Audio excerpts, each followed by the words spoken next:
Hi there, Timothy Dolan again, and going to get into the third installment of online course design. And with this particular episode, I will be edging a little more closely towards this anticipatory side, although it's within the context of, again, a fairly conventional course.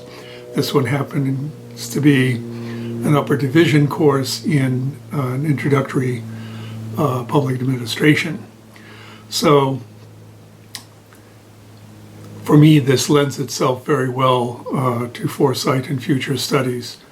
For what is it if not for setting up a new generation of public officials, public servants, public managers, then to get them involved in both the conventional and then the speculations, informed speculations on the futures of public administration and public policy formation, and that of government generally. With very few exceptions, most institutions do not have a formal future studies program, but we do have, I think, a fairly substantial proportion of our fellow foresight practitioners that are involved in academia and involved in institutional settings where they can practice their craft within respective disciplines that are not explicitly future studies. So it's for this group that I'm really providing this kind of guidance. In this particular case, what you'll see is a little more on the techniques. Some of that, I think, work fairly well, again, in preparing people for understanding alternative futures, but with a solid grounding in the evolution of public administration, and then with that providing a context as to where things may head. Ultimately, what future studies is, what foresight is about social becoming. So naturally, within the full range of the social sciences, we can incorporate a future studies element. And it is in that spirit that I offer this episode, again, more on course design, and as it would pertain to a future studies orientation. So there we go. You be the judge. So here I'm going to focus slightly more. This is not going to be fully focused on techniques of instruction. But since this title slide is up, let me give you one for our foresight and future studies audience. One that I think is a great opener for any course in future studies, and that is to have your participants go to the library and go to the microfiche section. And telling them there's this strange technology that was adopted by every library almost everywhere called microfiche, which was supposed to be the great resolver of putting written pieces down into a form that could then be managed spatially. That technology has, of course, gotten leapfrogged, but that doesn't mean that every library pretty much everywhere still doesn't have a working microfiche section where they have probably microfiche subscriptions to the New York Times, LA Times, other major newspapers, and very likely even their local newspapers. And the assignment would be to go to that microfiche section, get a front page shot, because the microfiche readers almost invariably allow you to print. That was like the second innovation in a dead-end technology, was to be able to print off of a microfiche slide. But yeah, have them print out the front page of a given newspaper, make it of their choice, I suppose, on the day they were born. And then have them also do the same thing for the front page of preferably the same newspaper for the day that one of their parents was born. And it's a wonderful way of comparing the generations change in terms of what social values may have been, what were the, to use the CLA terminology, what was the litany of the day on the day of one of your parents' birth and your own, and just what is usually a remarkable contrast between the two. It can be really, really remarkable that way. So I just wanted to put that out right at the outset. It's a good technique to use. And you can have them also microfiche, do a copy of a given article or section of the same newspaper, but not the headline, maybe just an article that they found of interest. The classified ads tend to be kind of interesting that way. You start to see how the employment picture has really changed significantly from one generation to the next. It can be kind of amusing sometimes.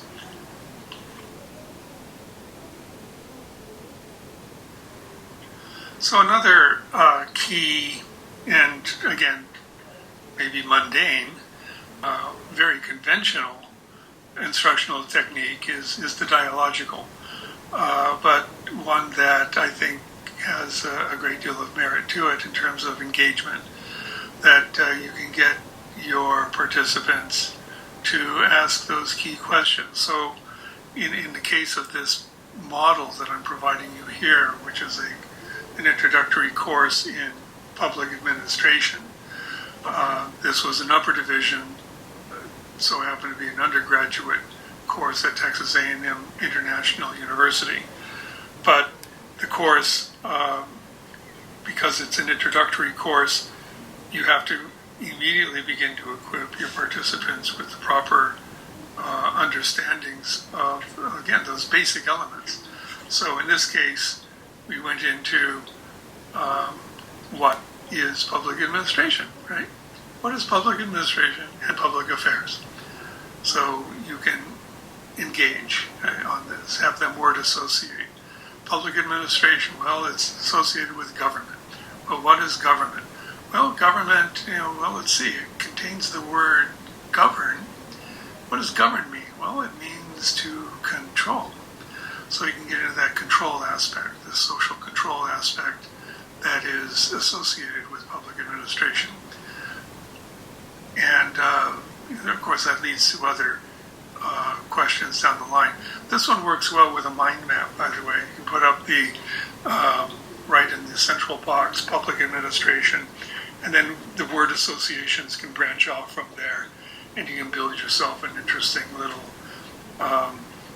branching diagram of what notions of public administration are and what it's associated with. But then these other questions, and again, you can split this out from session to session. What is it in relation to other academic and professional disciplines? What is some authority, but also some of the techniques and technologies. So you can get into that. So there's an economic element, there is a legal element, there is an ethical and an ethical element, and then there's what I call the insiderism side, where you're dealing with the world of the actual practitioner, the politician, the elected official, who is your overseer, your direct, that you are subordinate to. So it's important to get all of that out there and have them led, and perhaps lead themselves to discovering those connections. And again, other questions, what are the qualities of an effective public administrator? So this gets into this idea of professionalism, of the ability to be a capable manager, which can also lead to another question, which you'll see down the line in another slide. because that can vary widely, but we find certain commonalities in terms of being both of good competency, expertise in a given field or subfield within the professional track. And then there's also that ethical side, the character side, which in my view is underplayed, but one that's significant and important. How can citizens effectively interact with public officials, elected and unelected? So, you can't assume that everybody taking your course is going to go into that field. They're touching their toes into the water. But one of the things you can do is talk to them about their role as citizens and how to navigate agencies and bureaucracies. There are ways that you do that, and there are ways that you do it well. There are ways that are not very productive. So you can actually use this as a way of giving them some idea of what you can do potentially outside of the formal institution, but you can influence it as a citizen. So that citizen side can be nested within a formal survey course of public administration. What are the benefits and challenges of a public service career? I can get into anticipating how it's going to change, which I will address later. How is government changing and what might it look like in 30 years? Again, moving things forward, preparing that rising generation for the world that they're going to live in. These are some of the questions that would be addressed in this particular course.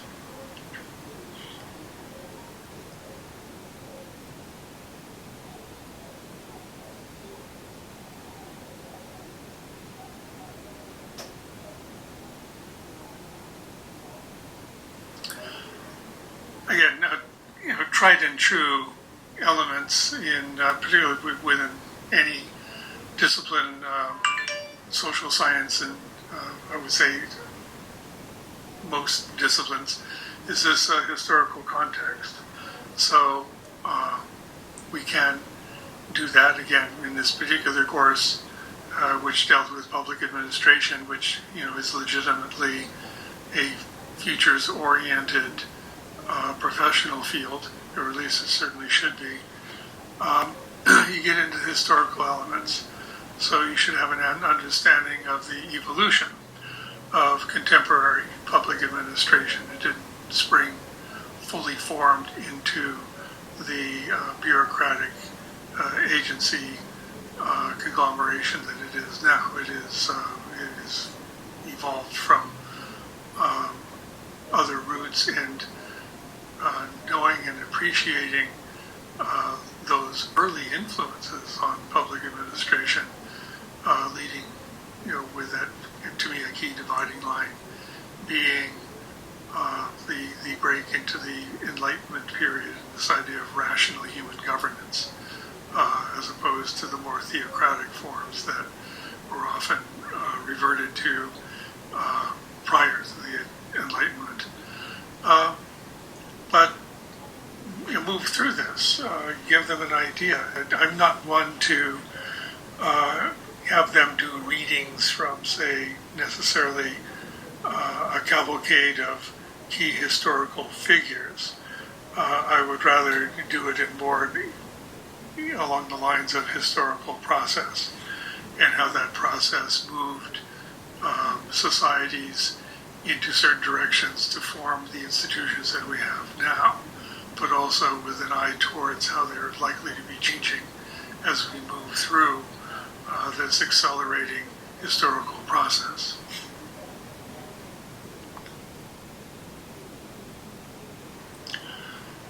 Function. You should, in this case, within the context of public administration, the function as expressed through the formal institutions of government should be, again, a matter of, to me, interesting discussion, because you are getting changes of function as, again, we move historically and culturally with different value systems emerging, so that the structures of societies themselves can be transformed through the administrative process. It's not magically done, but there are things that come into play that are well worth noting. To me, it is this passive control element that I think is fascinating. How we are governed by very, very passive means. Everything from speed bumps on a road to the way that roads are designed, to the way that cities in general are designed. This is, of course, a key element within future studies, and it merges in the idea of public administration. How does one administer without overtly spending a great deal of energy and resources on that control aspect when it can be done passively? So, with the advent of what is in essence surveillance society, where we are being tracked digitally, where there is emerging ever higher, more sophisticated forms of facial recognition, fingerprint identification, eye scanning, you name it. These things have revolutionary, transformational elements to them that are going to be helped and also likely hindered by the formal institutions of government, for better or worse. But it's, again, a fun area to talk about what is government in general and what is public administration specifically for in terms of its actual function. How does it function, let's call it efficiently? How does it work in terms of preventing for good and ill? Its prevention aspect instead of its treatment aspect, which is, I think, a growing area of recognition within the field. I think in any course, survey courses in particular, you want to situate the field and or subfields within their larger environment. Thus, the relationship, in this case, of public administration to other disciplines, such as the field of economics, because of the fiscal dimensions of the public administration, the budget and finance elements, the legal elements, the fact that they are constrained by law and regulatory guidelines and such. The ethical side, because there is this idea of fair administration and equitable distribution of goods and services, at least in theory. And then there's what I call the political or the insider side, which is the organizational context. What is the organizational culture like? The fact that it is situated under political officials who often have other influences and other agendas than a straightforward focus on, say, public interest. So consider that within the field of future studies as well, of course. Where does future studies fit within a larger disciplinary context? Now, from my experience, coming out of a political science background, future studies is very consistent with political science in that what we expect from legislators and public officials is a design of our future. One can equally see connections with public planning, urban planning, and with any number of other academic disciplines from anthropology, sociology, and even economics, if you wanted to get into kind of that Marxist historical process and the economic dimensions of that road. So you see what I mean about this. For anybody undertaking a survey course, I think situating that field within its larger context is pretty critical.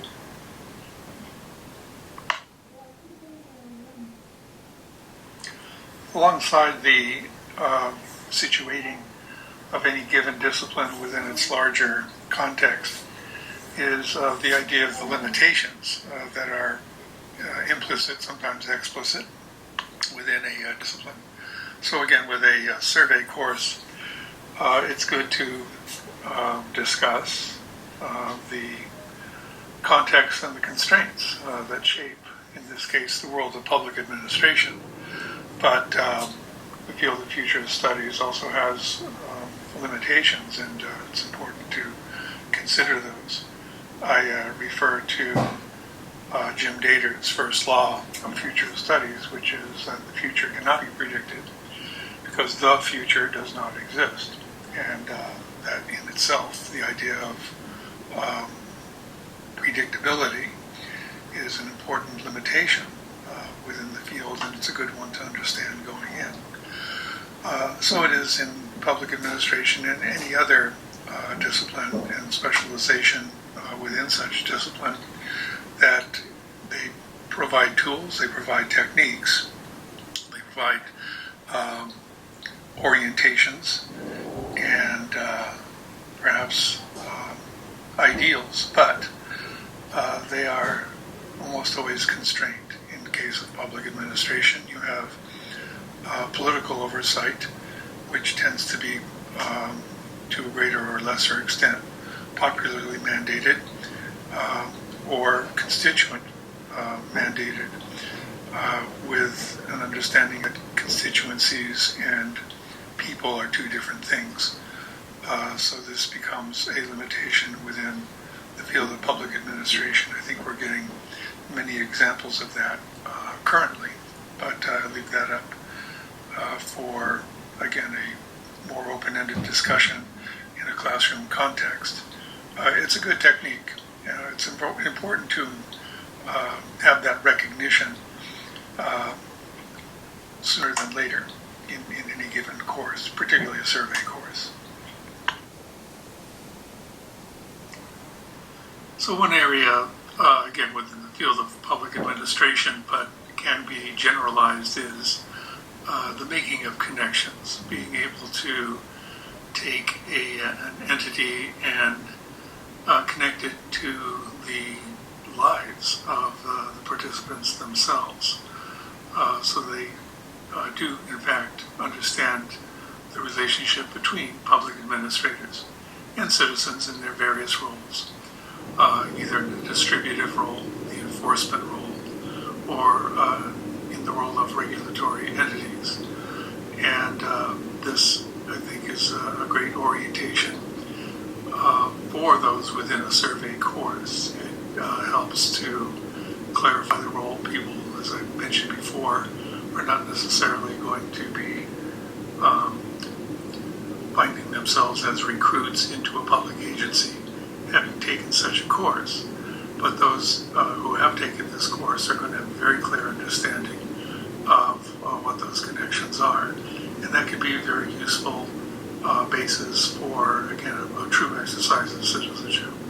So, and I would say that you could generalize that within any disciplinary boundary, that you want to make that relevant to the experience of the people that you're addressing. I made a reference to this earlier, this distinction between management and leadership. And within, again, a survey context or simply a higher education context, it's good to discuss what these distinctions are. We often will commingle this idea of producing effective managers and presume that out of this may emerge leaders, which can happen. The whole concept of leadership is so slippery. There's volumes and volumes and ongoing discussions as to what constitutes leadership and what those traits are. They're very hard to trace, and frankly, they're quite contextual. So, and certainly culture-bound as well. So it's an interesting area to get into, so that people understand what those roles are. I would hold that management and leadership are very distinct and hold very different skill sets, and makes for a good discussion in any context in public administration, but in any other field. I think it's worth taking class time out to get into what it is. Speak of case of public administration element is phrased situated like this: to know what those ideal traits and skills for effective public administrators, including the commonality and distinctions between effective management and effective leadership. So very often the great metaphor that works to a great extent, I wouldn't say totally, but the idea of rowing and steering, that the managers row the process, move things forward, get to certain goals and destinations, whereas the leaders do the steering, make sure that you get to that hypothetical port, whatever, or goal, whatever it is, and thus guide the process. So consider that as an element perhaps to integrate into your own curriculum.